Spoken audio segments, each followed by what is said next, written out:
Party మహానాడా లేక psycho party మహానాడా అని అందరికీ ఒక అనుమానం కలిగింది.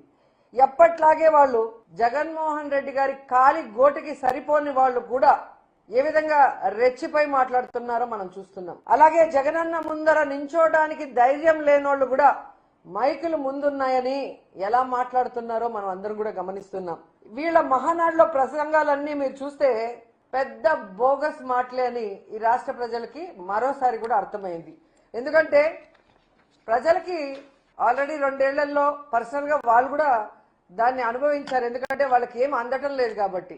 ఈరోజు ప్రజలతో పాటు తెలుగుదేశం పార్టీ కార్యకర్తలకు కూడా ఈ తెలుగుదేశం పార్టీ ఒక బోగస్ పార్టీ, బోగస్ మాటలు తప్ప ఏమి చేయదనేది వాళ్ళకు కూడా ఈరోజు అర్థమైంది.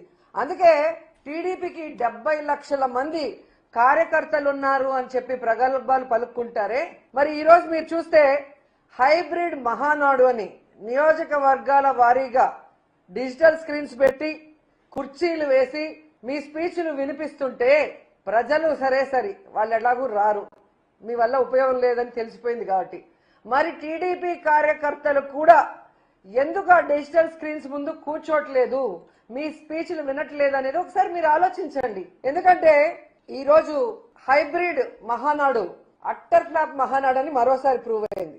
ఎందుకంటే వీళ్ళు బిర్యానీలు ఇచ్చి డబ్బులు ఇచ్చి డ్వాక్రా వాళ్ళని తీసుకొచ్చినా రాలేదు.